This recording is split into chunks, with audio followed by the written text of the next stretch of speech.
Si yo te pregunto ahora mismo qué palabras se te vienen a la mente cuando escuchas la palabra diabetes, es muy probable que me respondas cosas como azúcar o insulina o quizás glucosa. Pero debo decirte con total sinceridad que estas palabras se quedan muy cortas y le hacen bastante poco justicia a la realidad. La diabetes no es solo un problema de azúcar alto como muchos piensan. Es en realidad una enfermedad que puede llegar a ser increíblemente compleja y para la cual existen muchos tipos distintos, cada uno con sus propias particularidades y desafíos. Tenemos la diabetes tipo 1 y la tipo 2, que son las más conocidas, pero también existen la diabetes tipo MOVI, la diabetes gestacional, la diabetes neonatal y muchas otras variantes menos comunes. Entonces surge una pregunta muy importante: ¿qué es lo que caracteriza realmente a la diabetes si existen tantos tipos diferentes? ¿Cómo puede ser que una enfermedad que solemos asociar simplemente con una mala absorción de los azúcares pueda terminar provocando problemas de salud tan sumamente graves? Estamos hablando de complicaciones que van desde un fallo renal o la pérdida total de la visión hasta la amputación de miembros o incluso un infarto de corazón. Hay motivos reales para que los expertos la llamen la gran epidemia del siglo XXI. Hoy vamos a profundizar en todo esto para entender la diabetes de una vez por todas. Para comprender este rompecabezas, primero tenemos que hablar de cómo funciona nuestra energía. A estas alturas es fundamental saber que nuestro organismo necesita obtener constantemente sustancias del mundo exterior para poder sobrevivir.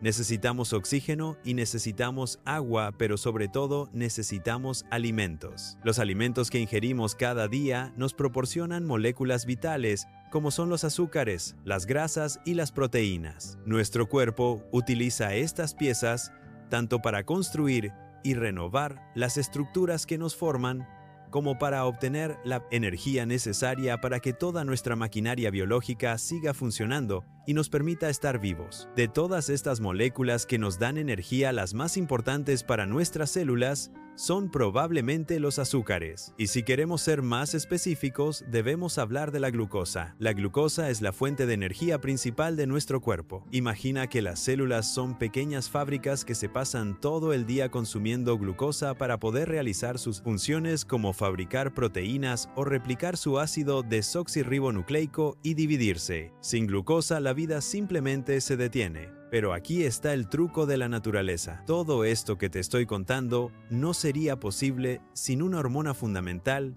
que permite a las células captar esa glucosa de los alimentos. Me refiero a la famosísima insulina. La insulina es una hormona que secreta nuestro páncreas de forma inteligente cuando detecta que los niveles de glucosa en la sangre están elevados. Es un sistema de precisión asombroso. Cuando comemos, los alimentos llegan al tubo digestivo y allí comienzan a degradarse en moléculas cada vez más pequeñas. En ese momento, los niveles de glucosa en nuestra sangre empiezan a subir y el páncreas responde secretando insulina rápidamente hacia el torrente sanguíneo. La función principal de la insulina es actuar como una llave que induce a los tejidos del cuerpo a captar la glucosa para usarla como combustible. Esto ocurre especialmente en los músculos, en el tejido adiposo y en el hígado. Pero ¿cómo lo logra exactamente? Pues lo hace de una forma parecida a cómo actúan otras hormonas. La insulina viaja por la sangre hasta que encuentra unos receptores específicos en la superficie de nuestras células. Una vez que se une a ellos, ocurre algo fascinante. La insulina provoca que unos transportadores que estaban guardados dentro de la célula se muevan hacia la membrana exterior. Es como si abriera las puertas de la casa para que el azúcar pueda entrar. Esta es la función clásica que todos estudiamos en el colegio. Pero la insulina es mucho más versátil de lo que parece. Por ejemplo, ¿qué sucede si en la comida que hemos ingerido hay mucha más glucosa de la que el cuerpo necesita en ese instante? Pues una vez que nuestros tejidos han consumido lo que les hacía falta, la insulina da la orden de que el azúcar sobrante se guarde en unos almacenes especiales llamados depósitos de glucógeno. Dentro de nuestras células, las moléculas de glucosa se encadenan unas con otras, formando estructuras ramificadas que sirven como reserva de energía para cuando no estemos comiendo. Sin embargo, esos depósitos de glucógeno no son infinitos. Tienen un límite de capacidad muy claro. Si hemos comido tanto, que ya hemos llenado esos almacenes. y todavía nos queda azúcar dando vueltas por el cuerpo. La insulina activa un plan de reserva, induce que esa glucosa sobrante se transforme directamente en grasa. Este es precisamente el motivo por el cual el exceso de azúcares en la dieta termina convirtiéndose en esos michelines o depósitos de grasa corporal que tanto conocemos. Esa grasa es en realidad energía guardada por si el organismo la necesita en un futuro lejano. Pero es que la insulina no se detiene ahí. También interviene de forma crucial en el metabolismo de las proteínas. Estimula que las células absorban los aminoácidos de nuestra dieta para que puedan fabricar sus propias proteínas. Como ya sabemos, las proteínas son las encargadas de realizar casi todas las funciones vitales de una célula. Por lo tanto, podemos afirmar que la insulina forma parte de un sistema global y sumamente complejo con implicaciones en todos los niveles del cuerpo humano. Un fallo en este sistema, ya sea en la producción o en el funcionamiento de la hormona, puede tener consecuencias devastadoras. Esto es exactamente lo que experimentan las personas que viven con diabetes mellitus. Esta enfermedad consiste básicamente en que las células pierden la capacidad de captar y aprovechar la glucosa, porque el sistema de la insulina ha dejado de funcionar correctamente. Esto puede ocurrir por dos motivos principales: o bien porque el páncreas ha perdido la capacidad de fabricar la hormona, o bien porque aunque la produce el cuerpo es incapaz de responder a ella. Esta distinción es lo que separa a los dos tipos principales de la enfermedad. Hablemos primero de la diabetes tipo 1. Este tipo representa entre el 5 y el 10% de todos los casos de diabetes en el mundo. Se suele conocer también como diabetes juvenil porque suele aparecer por primera vez en niños y adolescentes. En este escenario, las células del páncreas encargadas de fabricar la insulina están totalmente destruidas. No queda nada. Esta destrucción suele ser el resultado de una enfermedad autoinmune donde el propio sistema inmunitario de la persona ataca por error a su propio páncreas. Al no haber insulina, la glucosa se queda atrapada en la sangre y sus niveles suben de forma alarmante. Para intentar defenderse de este exceso, el cuerpo trata de eliminar el azúcar a través de la orina. Por eso, los síntomas clásicos incluyen la necesidad de orinar con muchísima frecuencia y una sed exagerada que nunca parece saciarse. También aparece un hambre voraz, porque aunque la persona coma mucho, sus células siguen muriéndose de hambre al no recibir la energía. Y aquí empieza el verdadero peligro. Sin poder usar glucosa, el cuerpo recurre a un plan B peligroso que consiste en degradar las grasas de forma masiva para obtener combustible. Aunque parezca una solución temporal, esto genera un desastre interno. Esas grasas liberadas en exceso por la sangre pueden convertirse en colesterol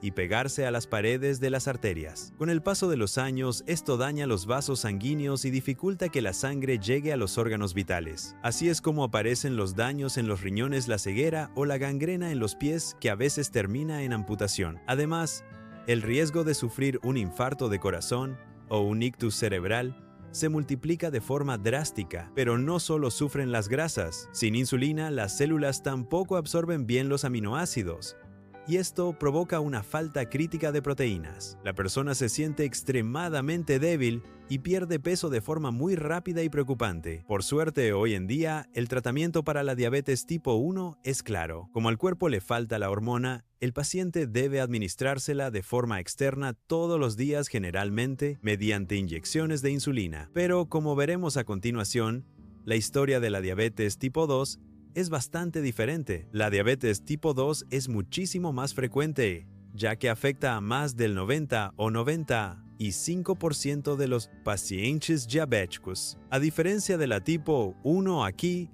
la mayoría son personas adultas. Y lo más curioso es que al principio de la enfermedad, estos pacientes no tienen falta de insulina, sino que suelen tener niveles incluso más altos de lo normal en su sangre. ¿Cómo es posible que dos situaciones tan opuestas se llamen igual?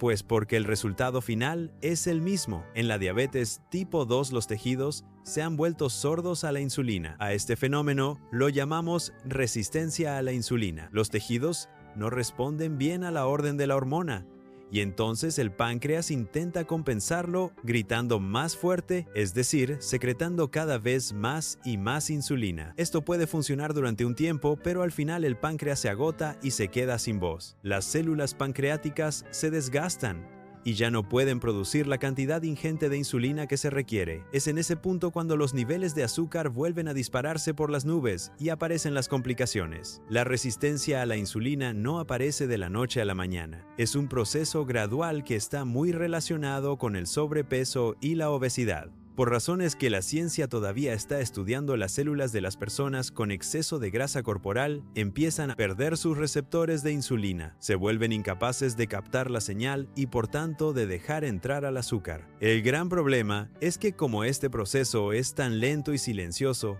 muchas personas tardan años en ser diagnosticadas. Si se detecta a tiempo en sus fases iniciales, la diabetes tipo 2 puede incluso revertirse o controlarse muy bien solo, con ejercicio físico y una dieta baja en calorías. A veces se necesitan fármacos que ayuden a que las células vuelvan a ser sensibles a la insulina. Esta es la diferencia clave. El paciente de tipo 1 depende totalmente de la insulina externa, mientras que el de tipo 2, aunque sea de forma deficiente, todavía puede fabricar la suya propia. Es realmente preocupante ver cómo las cifras de esta enfermedad se han disparado en las últimas décadas. Según los datos de la Organización Mundial de la Salud, el número de personas con diabetes pasó de 108 millones en el año 1980 a la escalofriante cifra de 422 millones en el año 2014. Es por esto que se habla de una auténtica epidemia global. Pero, ¿por qué está pasando esto ahora? La respuesta está en una mezcla de nuestra genética y de nuestro entorno actual. En la diabetes tipo 1 sabemos que existe una predisposición genética, pero también influyen factores ambientales como ciertas infecciones virales que pueden disparar la respuesta autoinmune. En cambio, en la diabetes tipo 2, la influencia de nuestro estilo de vida es mucho más evidente. La obesidad es el motor principal de la resistencia a la insulina. Vivimos en una sociedad cada vez más sedentaria con alimentos procesados llenos de azúcares. Y esto ha creado el escenario perfecto para que la prevalencia de la diabetes se dispare. Entender esta enfermedad es el primer paso para combatirla. Hemos visto que es un trastorno complejo que afecta no solo al azúcar, sino a todo nuestro metabolismo. Pero también hemos aprendido que en muchos casos se puede prevenir. Acciones tan sencillas como mantener una alimentación equilibrada y realizar actividad física